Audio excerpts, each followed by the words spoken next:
I love indoor coasters. There is so much you can do when a coaster is in a show building with controlled lighting and added special effects. I also love dark rides. But can the two successfully be merged? What does a dark ride coaster hybrid even look like? Since 2014, Escape from Gringotts has attempted to answer those questions by bridging the gap between coaster and dark ride. But with mixed reception on opening and continued split opinions to this day, the question I'm asking is, does Escape from Gringotts successfully merge a coaster and a dark ride together? Or does it result in a ride that's neither a great dark ride nor coaster? Today we're opening the vault on Escape from Gringotts to determine if perhaps we all just misunderstand its purpose, or if it's one of Universal's biggest disappointments. In 2010, Universal opened perhaps one of the most influential theme park lands of the decade, and maybe ever. From this point onward, every new themed land would be measured against the Wizarding World of Harry Potter Hogsmeade. While there's a whole video to be made about its influence, all I'll say is, it was so good and so successful that Universal decided to do a sequel to the land over at Studios. Naturally, the next land to be explored in real life would be Diagon Alley. And of course, many suspected that it would include a ride based on the Gringotts bank scenes in several of the Harry Potter films. Most notably in Deathly Hallows, where the gang traverses what many elves would call a high-speed roller coaster ride with sudden and dramatic acceleration. So naturally, the internets would buzz with the possibility of a real-life Gringotts-themed high-speed roller coaster with sudden and dramatic acceleration. The scenes from the film are quite vivid and show a pretty wild cart ride to get to the vaults, and quite frankly, I think this may have been one of the first issues with Gringotts going into it. There would be rampant speculation online as to what exactly a real-world Gringotts coaster would look like. And considering how inventive Universal had been with ride technology since its opening, a lot of it was certainly warranted, if not a bit overboard in people's imaginations. Combined with the mystery of the entire thing being enclosed in a show building during construction, it's easy to see why people's imaginations went a bit overboard with expectations.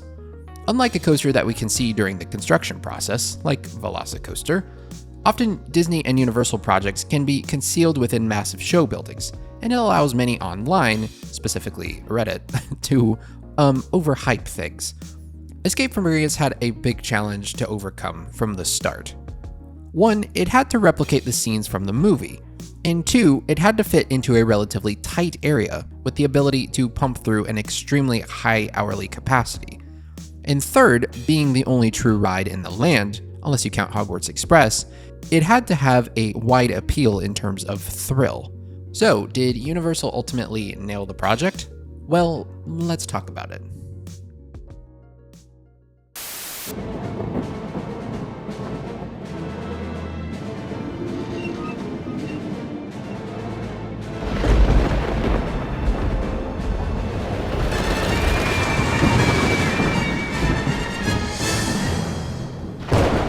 The world you've been waiting for is here. The Wizarding World of Harry Potter, featuring the all-new Diagon Alley and the Hogwarts Express. Come and live it. Universal Orlando Resort. There is a quote by author David Allen where he says, "You can do anything, but not everything." And although that applies to the limits of us as humans, I also believe the quote holds true when designing themed entertainment, particularly Universal's famous hybrid attractions, where multiple rides are seemingly stacked on top of each other. Does Gringotts suffer from trying everything and being nothing? It was revealed that Escape from Gringotts would be a coaster of sorts, and again, people's minds went crazy, particularly when it was found out that not one but two quote-unquote drop tracks would be used, and a tilt section as well. If you've been on Gringotts, you're probably like, what? Drop tracks? What are you talking about? Just hang on. As well, the coaster train would be a pseudo motion base that many suspected was basically like Spider-Man or Transformers just on a coaster track. And, well, you probably get the idea. People blew up the potential in their brains. The ride begins with a fast-paced jog through some caves and parks at the first show scene. Bellatrix casts a spell on your ride vehicle, saying, yeah, whatever she says there, and your car tilts forward and releases. You then progress through the dark until you come to a halt for a quick show scene. And this is where those drop tracks we talked about earlier come into play. Instead of the car tilting and providing the up and down motion, it's done through the track.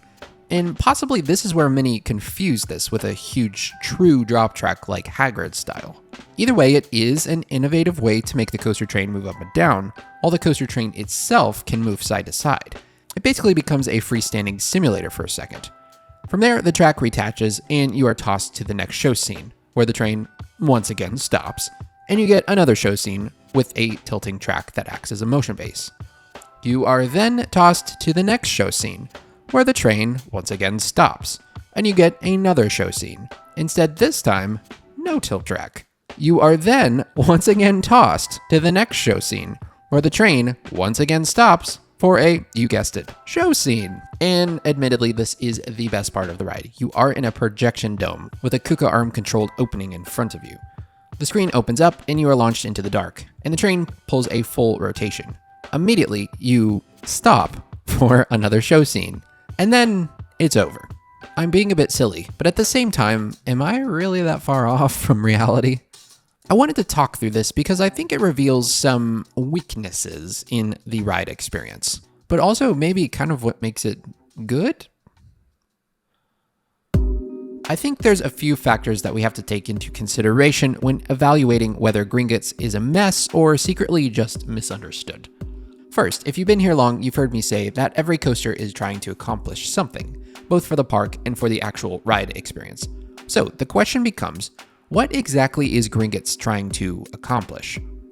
Well, in a resort full of high-tech multimedia experiences, and perhaps in my opinion, one of the best indoor coasters around, right next door, Mummy, well, kind of next door. I think determining what Gringotts is better defined in what it's not.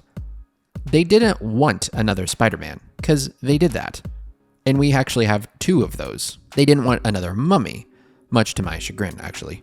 Because, well, they have a Mummy. They didn't want a similar experience to Forbidden Journey, and they definitely wanted more inclusive rides for families. But at the same time, they wanted a replication of the adventure Harry and the crew go on in Gringotts Bank. The coaster had to toe all of those lines, while also providing a satisfactory experience that was also, don't forget, groundbreaking and first of its kind. Does it all work, though? Well, I've said before that Gringotts was a victim of its expectations, and it's true. The coaster that people built in their head is certainly not the coaster we got, and I'm sure many built a wildly extravagant coaster in their heads. But as we know, construction crews are free of charge in our imaginations. For now. Maybe they'll place tariffs on that too. So it's easy to get in the weeds of our own heads and build a coaster that could never exist in reality. However, Gringotts, as an objective ride, does have some pacing issues, both as a dark ride and as a coaster. Pacing issues that are absolutely not present on the GOATs like Spider-Man. It seems in an effort to conserve space, the car stops for prolonged periods of time to sit and watch, rather than experience a scene. Hopefully that makes sense. And this is the big problem, considering the ride promises kind of a wilder ride at the beginning, with the extremely visceral tilt track moment. The coaster almost overpromises at the beginning, and it never really hits that, pardon the pun, height again. Even the last launch is nowhere near as cool as the tilt track. The starting and stopping never really allows the ride to fully, get going. There's really not too much continuous motion, and I'm not sure it serves the overall attraction well. The story is certainly way easier to follow than Forbidden Journey, but also Forbidden Journey's show scenes really stand on their own without a cut and dry story. It seems in an effort to not be a full coaster and not be a complete dark ride, Gringotts really does end up being neither, and really becomes a mid version of both. And yet, Escape from Gringotts provides something that I think is often overlooked. It's entirely possible that this could be the first coaster that some kids have ever been on. And while not a full quote-unquote coaster, it still hits many things you would find on a true family coaster.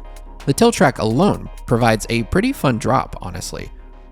So, is Gringotts truly a mess or just misunderstood? Well, I think it does have some pacing issues as a ride in general, coaster or not. I can't help but notice how it does in fact stand on its own as its own experience. There isn't really another Gringotts.